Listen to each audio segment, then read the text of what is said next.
direct. Ok, c'est parti. Direct. Bon. Alors, question quoi C'est là aussi, c'est là les bonnes ou pas? Je suis dedans là, je suis dans le champ. Ah. Putain, t'es en 120 en focal. Ce que je suis pas tout face pour ça. Bon, oui, non, mais c'est pour voir Rick. D'accord, ok, génial. Vas-y. Ah, c'est bien. Ça roule, allons-y. C'est bien, c'est bien. Alors, je peux te présenter déjà. Bonjour, je m'appelle Philippe Pasco, je suis un petit scribouillard. J'ai écrit 5 livres sur la corruption et l'éthique que devraient avoir tous nos hommes politiques en France. Et je suis une des petites figures des Gilets jaunes. 5 livres. Oui. En combien de temps? En 4 ans. Et j'aurais pu en écrire beaucoup plus. Encore beaucoup plus. Ouais, donc j'ai écrit Délit d'élu en 2014, Du goudron et des plumes, Allez presque tous vous faire, voilà, Pilleur d'État qui a été un best-seller, et Pilleur de vie qui est en train de devenir un best-seller, que je conseille à tout le monde parce que je connais le auteur en plus. Là, il est tout récent. Il sort là, il est sorti octobre-novembre. Donc il recense tous les lobbies qui manipulent et corrompent les hommes politiques en France. Je dis bien les hommes politiques en France. Et à un très haut niveau. Et la particularité de mes livres, c'est que tout est factuel. Donc j'ai rien inventé, j'ai tout vérifié et je mets les preuves de ce que j'avance dans mes livres. Oui, c'est une attaque. Je mets les noms aussi, ouais, j'ai mis sur 5 livres, j'ai mis 1600 noms d'hommes politiques qui ont mis les doigts dans la confiture. Et il y en a plus en fait. Ah, il y en a beaucoup plus, mais je ne mis vraiment que ceux dont j'ai vérifié 3 fois les preuves. Et sur 1600 noms, pour être totalement transparent avec tout le monde, j'ai eu un seul procès parce que j'avais fait une erreur. Oui, sur un détail. Une erreur, un détail. Et puis il y a le bouquin avec... Avec Étienne Chouard. Oui, Étienne Chouard, qui, je le précise, n'est pas un antisémite, n'est pas un extrémiste, était une crème d'homme qui est bafoué, harcelé par des médias depuis une dizaine d'années, par des gens qui ne le connaissent même pas. Calomnier. Mais oui, calomnier, parce que je veux dire, il ne connaît même pas Soral. On traite dans les journaux que c'est un proche de Soral. Il ne connaît même pas Monsieur Soral. Il n'a jamais rencontré cet homme. Donc les journalistes aujourd'hui font de la désinformation à son sujet. Et j'ai signé la préface de son livre parce qu'il va être très difficile de me dire, moi, que je suis un type d'extrême droite. Voilà, point final, on passe à autre chose. D'accord. Surtout la sortie du bouquin. Oui. Voilà.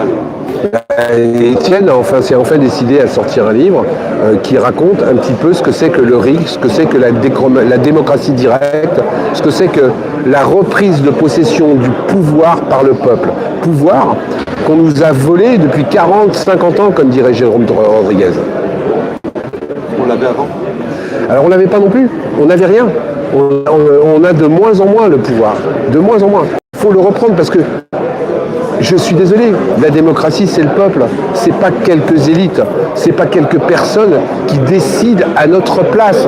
Et encore, si en plus ils décidaient à notre place de façon honnête, de façon dans direction d'un partage. Mais de plus en plus, ces gens-là décident uniquement pour le profit, uniquement pour quelques nantis. Ils pompent des lois pour que les gens qui ont de l'argent en aient de plus en plus. Et que les gens qui n'en ont pas en aient de moins en moins et payent les riches.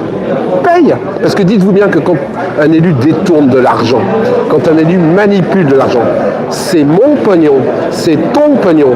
Ces gens-là nous escroquent, nous volent. Et en plus, on doit leur dire merci. Non mais ça suffit. Dites-vous bien qu'aujourd'hui, le peuple sait lire et écrire. Le peuple sait lire et écrire. Et on ne peut plus manipuler le peuple comme avant. Mais qu'est-ce que c'est que cette histoire ? On nous donne une miette, on nous donne 100 € bruts et rentrez chez vous, surtout soyez sages. Bon d'accord, vous avez même bien un petit gilet, vous avez râlé, on vous file 100 balles et rentrez chez vous. Non, non, c'est plus ça que veulent les gens. Les gens, ils veulent que le système change. Les gens, ils veulent qu'aujourd'hui et demain, on puisse contrôler ce que font nos mandataires. Et écoutez bien ce que je dis, ce que font nos mandataires, pas ce que font nos dirigeants, ce que font mes employés. Si moi je tutoie les ministres, Si je les appelle par leur prénom, c'est parce que j'appelle toujours par et je tutoie mes employés. Donc on arrête d'inverser la vapeur en disant que ces gens sont au-dessus de nous. Non, non, ces gens sont en dessous de nous. Et ces gens doivent faire ce que le peuple veut, et non ce que eux décident pour quelques-uns. Ça plaît ou ça plaît pas ce que je dis, mais c'est pas grave. Dans l'idéal, ça serait comme ça. C'est pas dans l'idéal, il faut que ça soit dans la réalité. N'oubliez pas, cher ami, que nous sommes le nombre. Eux, c'est qu'une minorité. Comment ça se fait qu'une minorité décide à la place du nombre? Comment ça se fait qu'une minorité décide de la vie et de la mort du nombre? Parce qu'aujourd'hui, quand on vous retire 5 € sur vos APL, c'est la mort des gens. C'est des gens qui ne peuvent même plus mettre à manger dans leur frigidaire.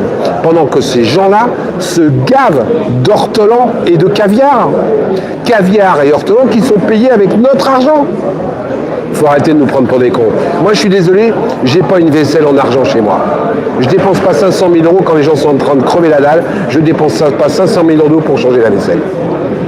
C'est ce que vient de faire Monsieur le Président avec l'arrogance et le mépris du peuple. Parce que c'est ça le pire. Ces gens-là, en plus, non seulement nous volent, non seulement nous escroquent, mais en plus nous méprisent avec arrogance. Non, mais vous vous êtes regardé, Monsieur Macron, vous êtes une escroquerie sur pied. C'est ce qui a réveillé les gens. Mais ils s'en rendent même pas compte, hein. Non, il n'a pas l'air. Mais ils comprennent pas, hein. Il n'a pas l'air de se rendre compte. Monsieur Macron dans sa tour d'ivoire avec sa femme et avec les gens qui sont... Mais ils comprennent pas, mais pourquoi le peuple... Ah oui, mais c'est vrai, j'oubliais. Nous sommes manipulés par Poutine. Nous sommes manipulés par une puissance étrangère. Eh ben non, M. Macron, c'est le peuple, c'est le simple peuple, c'est les étudiants, c'est les jeunes, c'est les paysans, c'est les gens qu'on a marre d'être exploités pour rien. Est-ce qu'il y a suffisamment de gens? Alors aujourd'hui, il n'y a pas suffisamment de gens, mais c'est le problème de la désinformation et de la révolution Facebook. Malheureusement, il y a plein de gens qui soutiennent les Gilets jaunes, mais uniquement avec leurs doigts. Je like. Mais ça suffit pas. On a beau être 3 millions de gens à liker. Ça suffit pas. Et demain, vous allez voir, demain, il y aura 1 million de personnes de gens dans la rue. Parce que moi, j'ai fait toutes les manifestations. Le fait de dire qu'il y a de moins en moins de personnes, c'est un mensonge. Et vous vous rendez compte, malgré la manipulation médiatique, malgré le fait qu'ils n'ont pas arrêté de dire que c'était dangereux, que faites attention, qu'il y avait des casseurs, les gens sont encore là. 13 semaines qu'on sort dehors, 13 semaines que les gens ne partent pas en week-end, descendent dans la rue pour dire écoutez-nous. Et ces gens-là n'écoutent pas, et ces gens-là continuent à nous mépriser, et ces gens-là pondent des lois honteuses, des lois anti-casseurs qui, soi-disant, sont pour les casseurs, mais en fin de compte sont contre les gens pacifiques. Mais pour qui vous nous prenez? Vous n'avez aucun respect pour le peuple. Aucun. Mais c'est une honte. Ça fait 13 semaines qu'on dit que le plus important, c'est le pouvoir d'achat des populations. Et là, ils augmentent tous les produits de 8% en nous faisant croire que c'est... Dites-moi, cher monsieur, le Ricard et le pastis qui augmentent de 8%, c'est pour les agriculteurs? Et en plus, ils nous mentent éhontément et ils croient qu'on ne va pas s'en rendre compte. Mais ils sont fous, ces gens-là. Ils veulent vraiment que l'ensemble de la France descende dans la rue. Mais ils vont la voir. Mais il va descendre, le peuple. Parce qu'à force d'être arrogant, à force d'être méprisant, à force de nous pondre des lois honteuses pour juguler la colère populaire, mais ils ne se rendent pas compte de l'explosion qu'ils sont en train de préparer. Il va falloir qu'ils me mettent moi aussi en prison. Il va falloir qu'ils mettent Étienne en prison. Il va falloir qu'ils mettent Priscilla en prison. Il va falloir qu'ils mettent toutes les figures des Gilets jaunes en prison. Parce que ça ne va pas s'arrêter. Il faut pas, on n'a pas le choix. Si on s'arrête aujourd'hui, demain on est mort. Donc il faut continuer. Autre chose ? C'est bon, ça va? Eh bien merci, et lâchez pas la barre, nous on lâche pas. Ça te va? Tu pourras me liker que je la partage? T'es en Facebook direct, c'est ça? C'est YouTube. YouTube? Ouais. Tu m'enverras que tu saches que moi j'ai 400 000 personnes qui suivent, donc ça peut te faire rebondir. Bah ouais. Facebook, en fait, on met le téléphone comme ça,